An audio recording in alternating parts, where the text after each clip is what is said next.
Hello, everybody. My name is Carlo Di Lorenzo, and I'm a pediatric gastroenterologist at Nationwide Children's Hospital in Columbus, Ohio. And we're here at the second Pediatric GI Connect conference in beautiful Hollywood, Florida. I'm lucky to have two guests today to discuss a very important topic. On my right, there is Kate Scarlata, a registered dietitian working in Boston, and she's also the author of several bestsellers that made the New York Times bestseller list. Last one was Mind Your Gut. Mind Your Gut. Mind Your Gut. A very, very interesting book. And on my left, there is Ankur Chugh, who is an associate professor of pediatrics at Children's Hospital of Wisconsin in Milwaukee.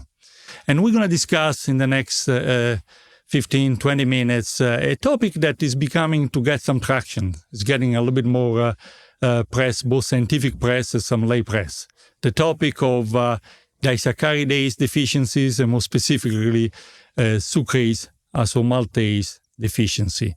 Used to be called congenital sucrase-isomaltase deficiency, CSID. Now some people call it genetic sucrase-isomaltase deficiency, or just SID. And it's getting a little bit more interest because people have learned that it may be the basis for symptoms both in adults and in children that in the past used to be somewhat unexplained. Let me ask with you, Ankur, when do we need to think about SID, either CSID, GSID, or SID in general? What are the patients in whom we need to suspect such a condition? Yeah, that's a great question, Carlo. And it's something that I've been thinking about since I started my training, honestly, and then throughout my fellowship and throughout my attending career thus far, because the answer's really changed over time. When I was a fellow, I was taught about the traditional congenital definition, the super rare disease, the baby with the watery diarrhea, super sick, right after introduction to sucrose, that textbook definition, right? That was it. There was only one type of SID. It was CSID, and that was out. That was it. You might see one in your career. You know it when you saw it. You get a disaccharidase enzyme. You put the patient on the enzyme. That was it. Then all of a sudden, I discovered DGBIs, formerly known as recurrent abdominal pain, formerly known as IBS, right? All these terms that you've helped us change over time, right?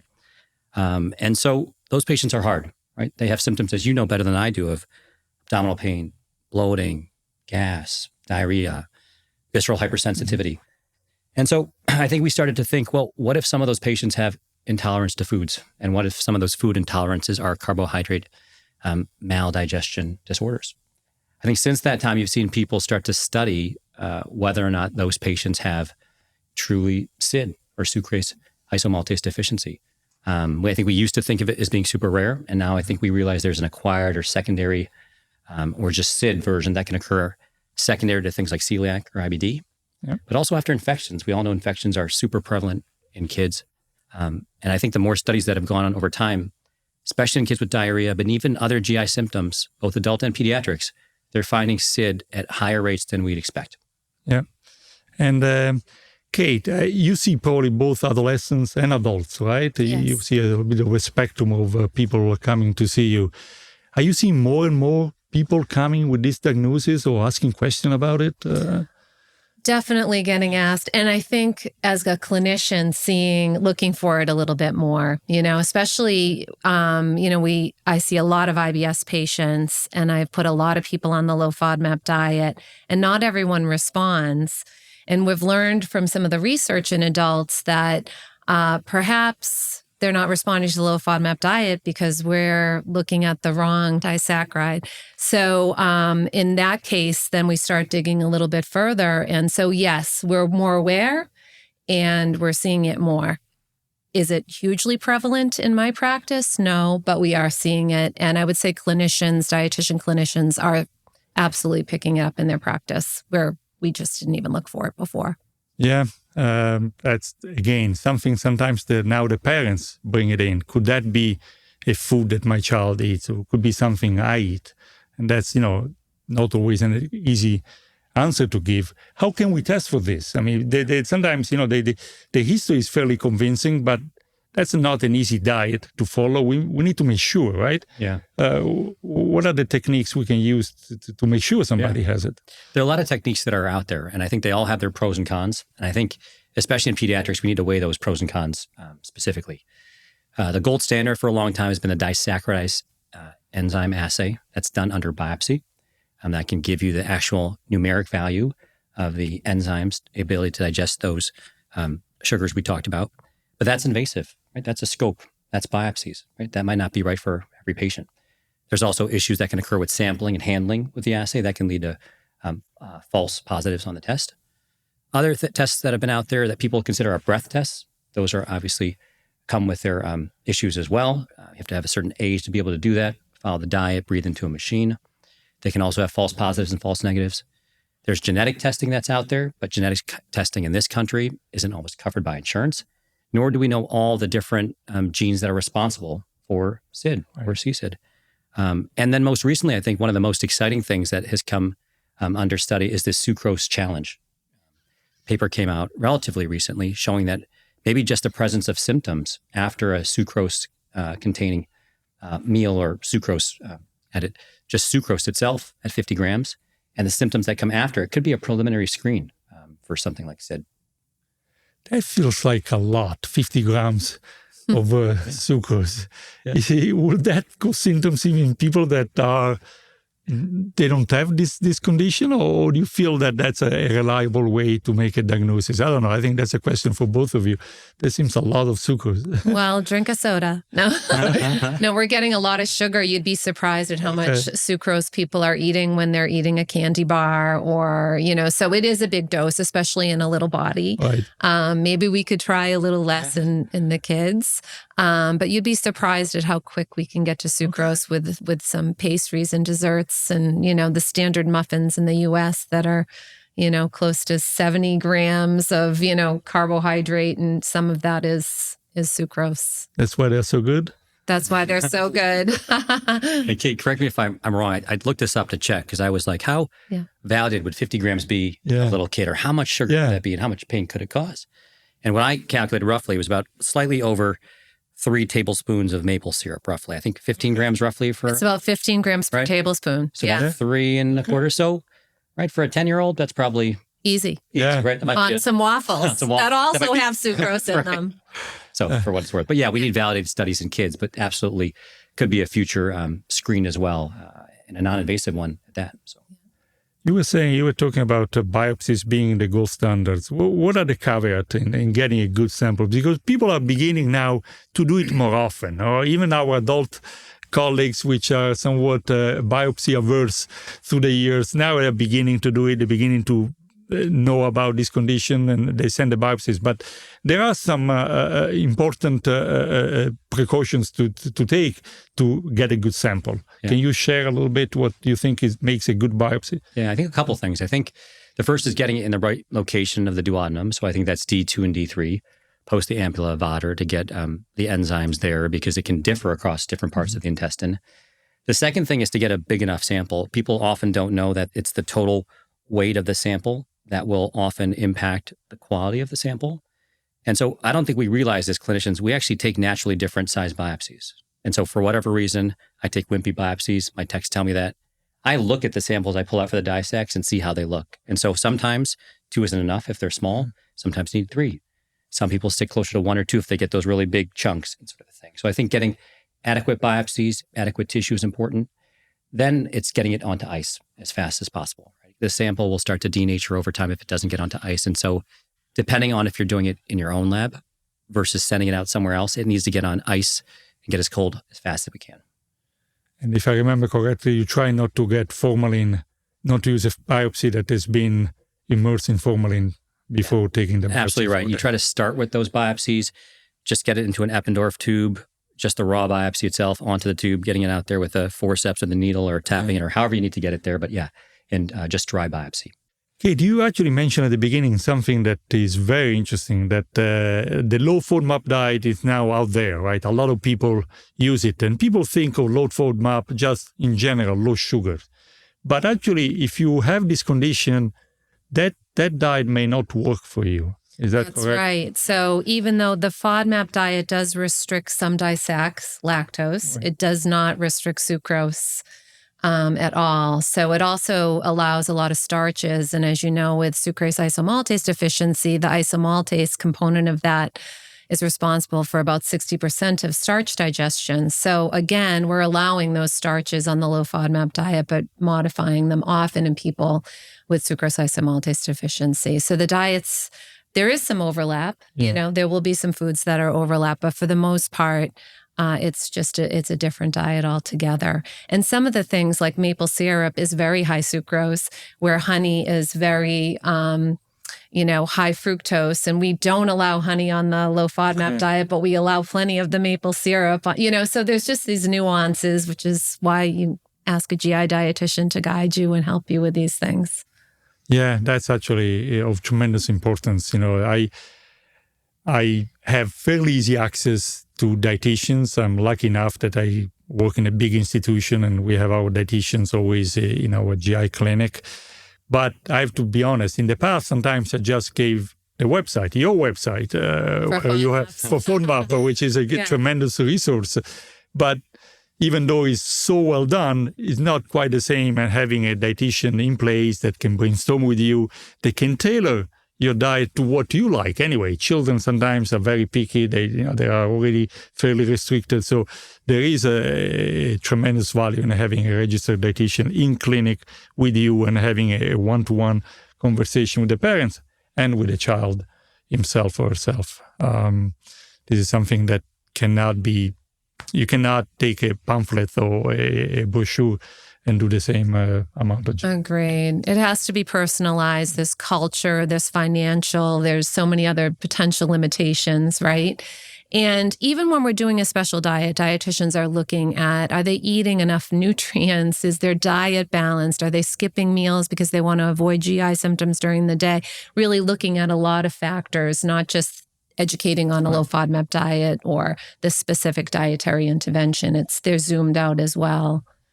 And we're also becoming a little bit more sensitized to the concern of restricting your diet too much, right? Absolutely. I mean, that's something that I'm sure you deal with on a daily basis. You want to make sure that the child or the adult doesn't get exposed to nutrients that can be harmful to them, but on the other hand, they cannot be too restrictive, right? Absolutely. Yeah. And you know what I find is that, and makes sense with sucrase-isomaltase deficiency, but even FODMAP intolerance, is once you start giving them these large lists, it's hard for them to mentally lose some of those foods. Even though they can tolerate them, they just still have them on the not to eat list. Right. The parents might have it on their not to eat list. The kid might. And sometimes there's just no reason for that. So I always like a more liberal approach, a more sort of watered down approach when possible, rather than say, just take out sucrose and let's see how they do. Because even though, we don't want everyone eating sugar, pastries, and, gallons of maple syrup, but there's sucrose in lots of fruits and vegetables too. So we are modifying some good stuff too. So, the most liberal diet whenever possible for these, just establishing a good relationship with food, especially in kids when they're really just developing. Yeah. Developing. And that's maybe a question for both of you. Have you seen that people sometimes, I wouldn't say completely outgrow it, but they're able to tolerate a little bit more compared to when they were diagnosed? Is that something that maybe people can hope that will happen? Yeah. I think the follow-up studies in this field are something that we need more of, honestly, to figure out what happens to some of these patients. Dr. Treem did a great study in, I think, 1992, where he followed some folks in a phase 4 type of study, sending surveys out to figure out, how many responded, how many stayed on the diet. And it was interesting, the majority stayed on the diet. A couple went off for different reasons. And the majority responded, but a lot of them had modified it a little bit. Some had dropped the level of the intensity of the diet. Some had stayed on the enzymes plus the diet. Others said they needed more than the standard label enzymes for it to work. Right? We saw the whole spectrum of responses, or rather treatments in terms of how to keep their symptoms controlled. And I think at some point with this, we got to think more about symptoms. What does it take to control the patient's symptoms? And then what does it take to return them to a better quality of life? And sometimes I also tell them, this is not something that will harm you. I, for example, I'm fairly severely lactose intolerant, and sometimes I give in, and the creme brulee is really good, and I pay the price, but it's not going to be a long-term damage or anything bad, terrible happening to me, right? So you need sometimes to weigh pros and cons. Yeah, and I think it's celiac and IBD and things like that. We know the gut's getting damaged in that area. So in patients like that, I don't even talk about the enzyme deficiencies because they have to already make other changes on their own. I feel as the gut heals, that often heals. Sometimes it doesn't. But other times infections can really wreak havoc on the gut. And those things can persist, as we know, sometimes for a few months to sometimes years. And I'm sure adults even longer.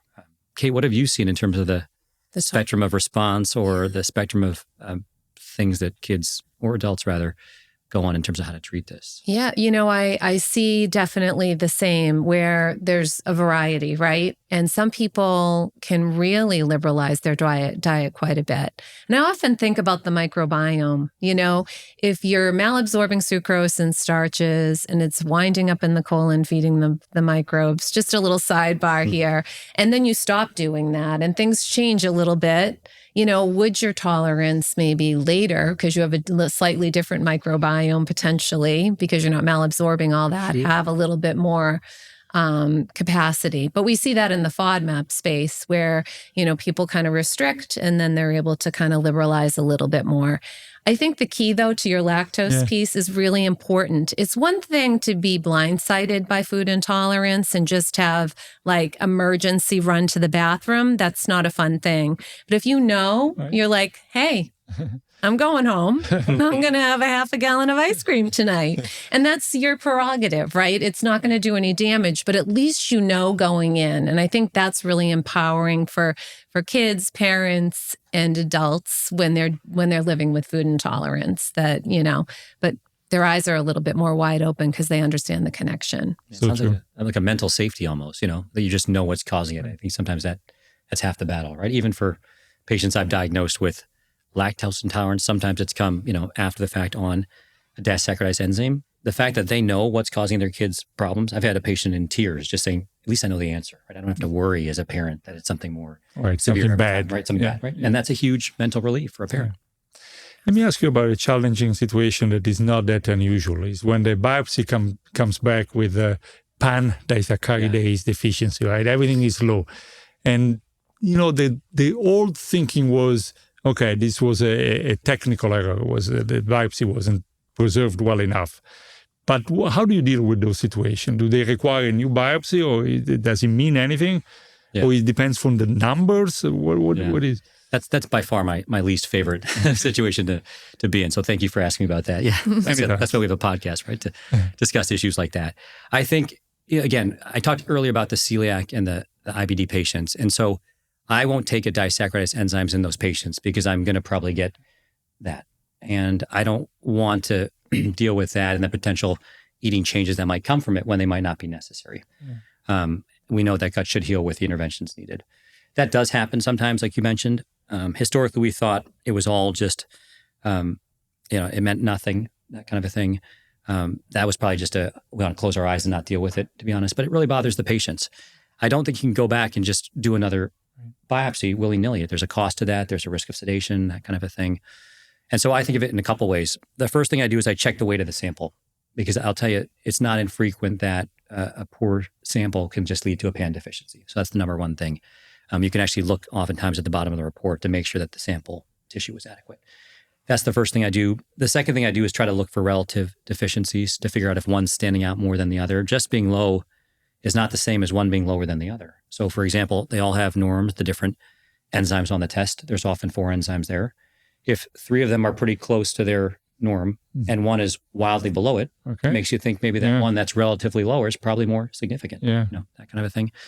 And the last thing I'll say is there's some great work being done out of the group in Orlando with Dev Mehta, who are trying to solve this problem of like, what does a pan disaccharide deficiency mean? They've shown in a smaller sample that some of them they think are truly CSID, sucrase-isomaltase deficiencies. And there's probably some sampling error as well. And I think they're on the cusp of figuring out what the other components are. Is it SIBO? Is it something else? But stay tuned for what that kind of percentage looks like over time in terms of how do we deal with the pan-disac. Yeah, that's a tough topic and one that is not that rare. So thank you for your insight. And when it's time to use also some enzyme replacement, I mean, is the diet enough for everybody, or there are times where, we do it with lactase, right? Replacement, is that something that people with this condition also have to do, or what is the role of enzyme replacement and how to use it? So the sucrase-isomaltase, from my understanding, you need to have biopsies and for it to be covered. Is that still correct? Yes, in general. So, if we have a diagnosis that we can use sucrase-isomaltase, I'm all for that, because most of the research has shown that it'll cover sucrose intake, and then we don't have to muck again with the diet. And if we don't have to muck with the diet, we're not going to start potential food fear, eating disordered behavior potentially down the line, which, can be very complicated. So when that's possible, would be my preference. And then modify starches as tolerant. Because, it's hard to know. Some patients can do a fair amount of starch and some can't. In the adult patient population where I live in Boston, surprisingly, in one of the biggest medical center areas of the country, they're not really doing a lot of Disac assays in adults. So getting sucrase-isomaltase is just not a possibility. And in that case, we might do a trial of a low sucrose diet and then modify the starches a little bit.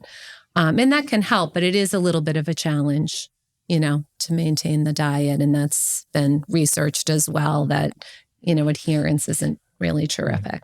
Right.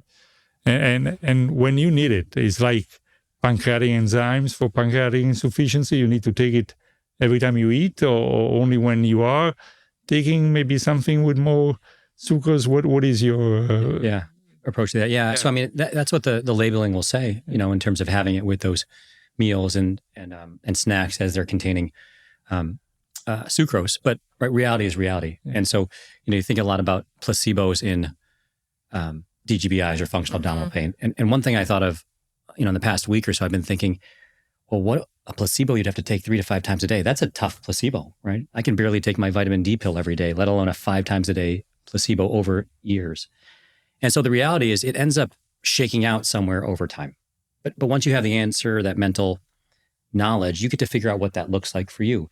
Is the enzyme covered for you with insurance? What does that look like out of pocket for you? That plays a big role. What does this diet look like for you in your household, in your life, with your child, right? All children are different. All homes are different. I try to utilize shared decision-making a lot and let it evolve over time to figure out what's the right fit for that family. Mm-hmm. I can tell you, I saw a kid last week.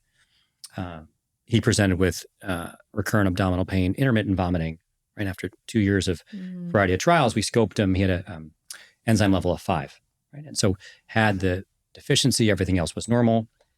Started hitting him enzymes, routinely. I've seen him now a year later. He takes it just in the morning. That's all he wants to do. He says, I take it in the morning. That's enough with me. And I just kind of deal with it from the rest of the day. But if I have something, a birthday party or something where I want to have another one, I'll do it. But he's 12 years old. He's thriving. He's playing baseball and they know what it is. That's what works for them. And they modify their diet as they want. So it's that combination of I take a little bit of enzyme, a little bit of diet modification, a little bit of just deal with it when I want. I like that, actually. When you eat in the morning and that stuff kind of gets into your gut, like later in the day, what you eat for breakfast can really play a role in what's happening 3 or 4 o'clock in the afternoon when you're doing sports. So he's covering probably a really good meal to not have malabsorption at that time. But I also picked up on an interesting point that you made. This patient presented with some upper GI symptoms, right? Sometimes we actually see, it's a little bit counterintuitive. I would think that an enzyme deficiency will give more diarrhea and gas. But we have seen patients presenting with nausea and dyspeptic type of symptoms. Yeah. Have you seen that as well? Yeah. And I don't know if that's the starch component of it too, potentially, where that's causing more of that discomfort. We also know that kids aren't that good at describing those symptoms, honestly, right? The younger that they are. And so it just doesn't feel good when they eat and they can't describe exactly where it is, right? Whenever I ask a kid who's young where the pain is, right, it's always the belly button or the whole thing, right? Yes. You can't rarely get a specific location. So I think you're right. I think there is elements of eating related discomfort. And what are the tricks of the trade? What are the hidden foods where you think the people is not intuitive? Is there any things if you learn that that's would surprise people to hear that has a lot of? Maple syrup was very interesting for me to hear. I mean, sucrose is in a lot of things. We're adding it to every tomato sauce, pasta sauce, and of course in ketchup and things like that. It is in tomato sauce? Yes. In America, not in Italy. Also in Heinz, I think. Put it there. In Heinz. That's why I like it so much. I shouldn't say this. I won't buy Hunt's, but yes. But Heinz, I think, because that is more sweet. Yeah. And so they're in a lot of the sauces and condiments, it's, kind of hidden in there. Which is surprising because I like savory. So I want like a savory pasta sauce, but a lot of them do have it hidden. You'd be surprised. Yeah. There's the natural things like sweets and desserts and things, it's going to be in there, but those condiments and sauces can be loaded. Do they put sucrose in pasta in Italy? No, come on, man. Okay. Come on, man. Be serious. Okay. Any other topic, issues related to this condition that you think we have not covered that you want to maybe share with our listeners? Or I think for me it's a focus.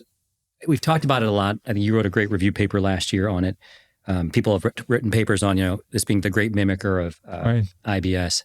I think it's less common than we thought. It's not the 0.2, 0.3%. It's not just the genetic version like you talked about. And so the question is, how do we diagnose it in the most efficient, effective way that we can? And we're working on that.